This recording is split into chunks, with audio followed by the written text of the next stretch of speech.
In the summer of 2009, two assistants at the New York Film Academy summer camp had gotten together and formed a duo that would go on to dominate the 2023 Academy Awards, including taking home gold for Best Original Screenplay, Best Director, and the coveted Best Picture, with only their second ever feature film. Look, not since the duo of PB and J has something worked so oddly and great together. This is The Daniels. Turned down for what? To Academy Gold. The reason why they're called the Daniels is because that's both of their first names. Daniel Kwan and Daniel Scheinert. Scheinert. I said I would be ready for this, and I thought I was. But they're the Daniels, or referred to as Daniels. It's neat, I really like it. Now I won't get too into the weeds on their backstories, as interesting as they are. I just want to focus in on those two films that they made, but a brief history is due, so respectfully, here we go. So while they met years prior in immersion college, it wasn't until that summer camp that they formed their professional duo, after getting a Canon 5D Mark II camera, which is actually the older revolutionizing brother of this guy right here, the Canon 5D Mark IV camera. And what made it revolutionary was this concept of videography coming into a affordable, smaller, cheaper, consumer level product. Small package, but big possibilities. Sorry. One night while walking back to Daniel Kwan's apartment, they noticed a playground with some interesting lighting. They got jealous of everybody else creating at that summer camp, and so they decided to really test out that new camera, and the product was a 55-second short called Swingers. They uploaded it to Vimeo, and when it ended up on their staff pics page, they considered it internet approved and decided to make more. Those shorts would lead them into the realm of music videos, and then that slowly picked up more steam until they got more hired jobs for projects with bigger and bigger budgets, until eventually they landed on a little project called Turned Down for What? Turned Down for What? That's right, this gem of a music video was made by future Academy Award winners, and I promise you, I genuinely enjoyed this video long before they had anything to do with filmmaking. The Rolling Stones at the time had said that this movie was perfect insanity, and I think they were onto something. One, obviously for the video, but two, maybe just for their body of work as a whole. And speaking of the body of work, that leads us into the next portion of this video. I have the absolute genuine pleasure of talking about a movie that means so much to me personally. This is a movie that I saw early in my journey and kind of helped shape my love for the art of filmmaking as a whole. Let's just get into it. We're talking about Swiss Army Man. So this is the life I've forgotten. This is just the beginning.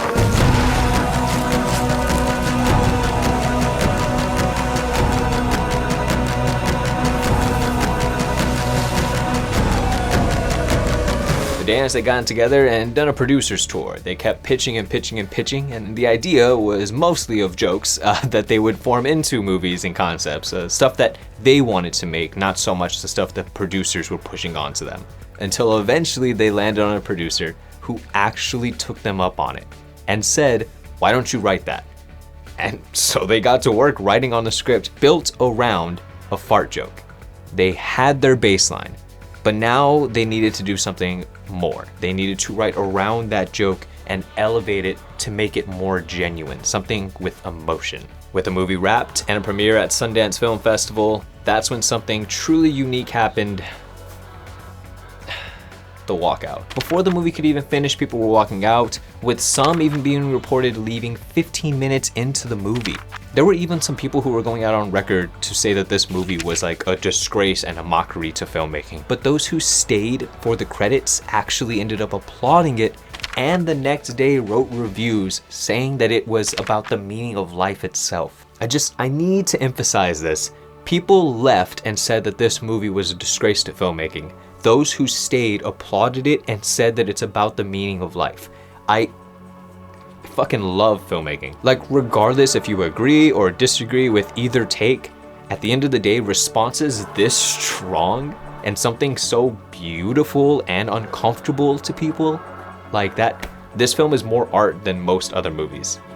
We started talking about it and coming up with this kind of like amnesiac corpse that needs to be reminded what home is like, and then this lonely man who's forced to kind of recreate home and remind the corpse and himself like what's nice about life, and that started feeling kind of lonely and funny and beautiful and like needy, you know, and it was that relationship that kind of like reminding a corpse what life is like in order to unlock, you know, survival skills and to not die, that life or death nostalgia kind of story. That was when we were like, that's the real story of Swiss Army Man. We kind of been pitching it as a suicidal man must convince a corpse that life is worth living.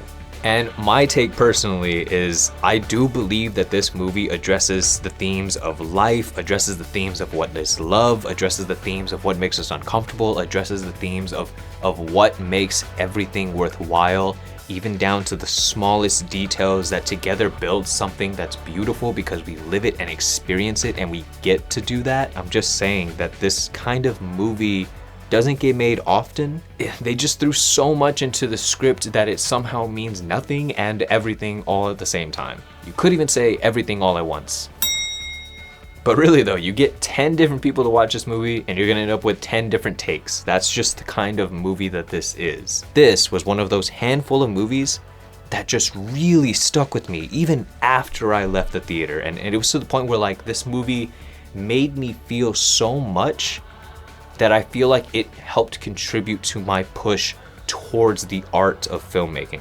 Yeah, I can go on and on about my personal reflection onto this movie, but that might spill into me just talking about the movies that shaped me as a whole, and I might just save that for a future video. Let's just get all this and put it aside for now, and we're gonna push that box just for later. We'll push it for later, and we'll move on and switch gears. Swiss Army Man garnered attention and praise over time because of the backlash that it received initially and because it being mostly an unknown, out of nowhere kind of movie. But this next film, their second film, garnered attention and success immediately. We're talking about Everything Everywhere All at Once. To this moment. Don't let anything distract you from it.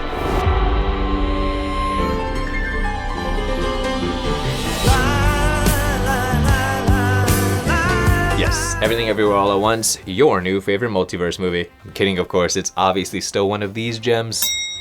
This movie became A24's highest grossing box office movie ever, with a whopping $143 million on a budget of like $25 million total. Yeah, from a business end, that's a success. But artistically, it would go on to be successful by dominating just about every conversation that led into this past year's 2023 Academy Awards. With a real-life comeback story for Ki Hugh Kwan, an overdue highlight on Michelle Yeoh to American audiences, and even an important win for Jamie Lee Curtis. And regardless of how I feel about that win, check my Oscars missed video for more on that. It still just makes up the overall greatness that was this movie and this past year's Academy Awards. I truly believe, and it's not just recency bias, that this past year's 2023 Academy Awards were important and beautiful and told so many real-life stories that to me transcended my interest past the movies they were involved in. Even down to the Daniels themselves, going from a music video winning the MTV Music Awards, and then going on to win Best Picture and Best Director. And this was in a year where competition was pretty steep. Yes, Best Picture was almost guaranteed for this movie across the board on most major outlets. But Best Director was still a little closer because they were up against Steven freaking Spielberg, directing a movie that was loosely based on how he got into filmmaking to begin with. That is a beloved industry leader, and the story was amazing and personal to him and the industry as a whole. Yeah, no, that competition was really close, but they managed to still take home the gold for it. As someone who followed their career for so long, granted, not a lot of major projects to follow, but still, seeing them go from walkouts, seeing them go from a funny, silly music video, right, to making one of like the most interesting and emotional movies and then win the Academy Award for that risk, for such a grand epic that they decided to make out of Everything Everywhere All at Once.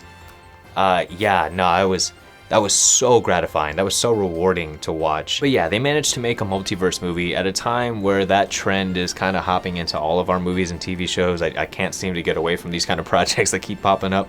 Everything just has to be about the multiverse, and like, I get it. It's fun and exciting at first, but I'm kind of at a point where I'm getting a little over it. But they managed to take the multiverse concept, play with its chaos, really get some crazy imagery out of it, and then ground it in its relationships with its characters.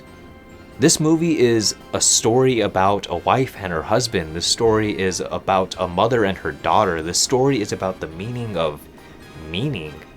And I do believe that their execution of something like this absolutely deserved that Best Director spot for them. And this movie absolutely deserved Best Picture. Daniels, I don't know what to say. I love you guys. You just won Best Picture.